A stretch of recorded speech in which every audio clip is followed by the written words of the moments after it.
To Canaan's land I'm on my way, where the soul never dies. My darkest night will turn to day, where the soul never dies. Blessed are those who hunger and thirst for justice, for they shall be satisfied.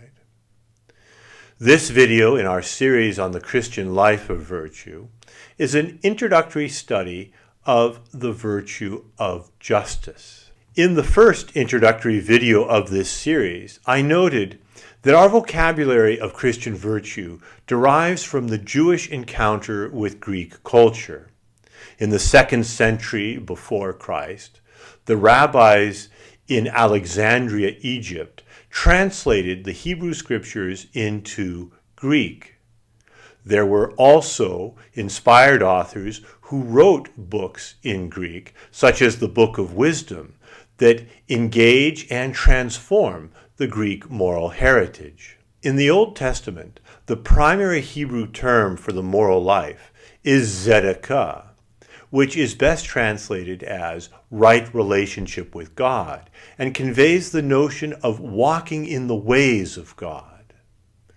To translate tzedakah into Greek, the rabbis and the biblical authors at Alexandria chose the one Greek moral term that is by its nature relational, dikaiosune, which the Romans translated as justitia, and from which our word justice derives.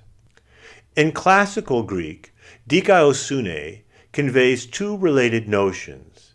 It has a general significance that expresses right relationship or harmony, and it signifies a particular disposition to act according to this ordered harmony. Plato, for example, in his great study of justice in the Republic, portrays dikaiosune justice as a general harmony in society between all its members, hierarchically ordered one to another. But Plato also numbers dikaiosune justice among the 4 principal virtues of the moral life, along with prudence, courage, and temperance.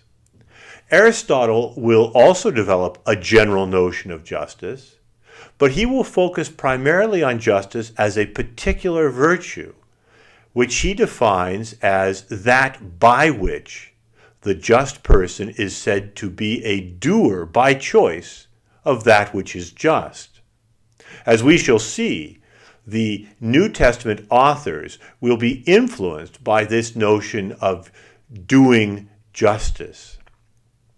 But first, let's look and see how the Old Testament employed and transformed this Greek heritage of dikaiosune. The rabbis and the biblical authors in Alexandria saw an affinity between their notion of tzedakah and the Greek notion of dikaiosune, because tzedakah also conveys a notion of right relationship, but right relationship with God.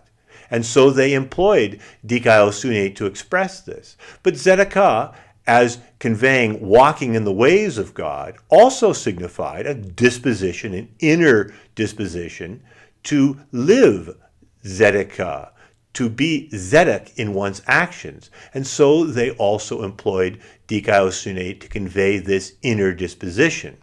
We see this in the Book of Wisdom, written in Greek, where we are told, if anyone loves justice, dikaiosune, in the general sense, whose works are the virtues, she, wisdom, teaches temperance, prudence, justice, and here again, dikaiosune, and courage, and nothing in life is more useful than these. And so by engaging the Greek understanding, the double understanding of justice, the biblical authors are saying that the source of this is in wisdom, wisdom personified, who the New Testament will see to be Christ incarnate. Now, when we turn to the New Testament authors, we see that their primary focus is on dikaiosune justice in the general use of that term as meaning right relationship with God. And there are several features of this. First of all, the foundation of this right relationship, the foundation of justice, is God himself. We are placed in right relationship with God. We are rendered just through the life, death, and resurrection of Christ. It is by means of the mystery of his sacrifice. It is by means of Christ's cross that we become just. So, St. Paul will say that Christ is our justice. And in Christ, we become the justice of God. Now, this justification implies a response of faith made possible through the gift of grace. We see this already in Abraham. As Genesis 15 affirms, Abraham believed, and it was accorded to him as zedekah, dikaosune, as righteousness, as justice. Paul will take this up in Romans, and James will take it up as well. Abraham believed, and it was accorded to him as justice. This is what Paul describes in Romans as the justice of faith. Being justified in Christ, we are called to live according to this justice. And so the New Testament will talk about doing justice, engaging in works of justice, or producing the fruits of justice, to live justice. In other words, the general notion of dikaosune, justice, we are placed in that by Christ, and we are called to live it in Christ. This is what St. Peter will describe as dying to sin and living for justice, that we learn to do through our new knowledge of the way of justice. John will portray this through the analogy with the vine. I am the vine, Jesus says. You are the branches. He who abides in me and me in him, he it is that bears much fruit. 1 John will portray this explicitly through the language of justice. If you know that he, the Son of God, is just, dikaios, you may be sure that everyone who does justice, ho poionte dikaosunen, is born of him. Little children, let no one deceive you. He who does justice is just, as he, the Son of God, is just. This doing justice, we do it in and through the theological virtues.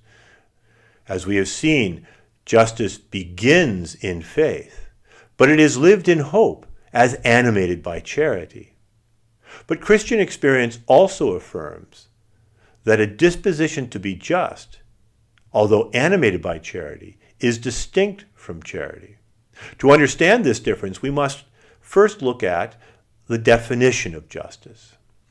In the Latin West, the most influential definition of justice is that of Ulpian, whose definition was included by Justinian, the emperor, in his digest of Roman law. Ulpian defines justice as a perpetual and constant will to render to each one his due, which is one way of translating the Latin term jus juris.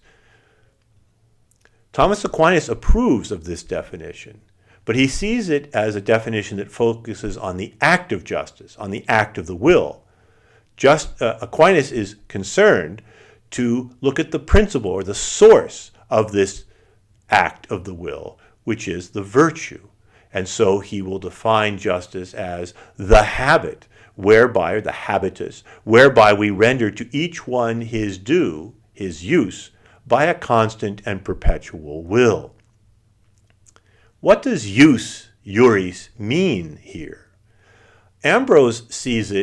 Ambrose sees it as signifying what belongs to another, defining justice as that which renders to each one what is his.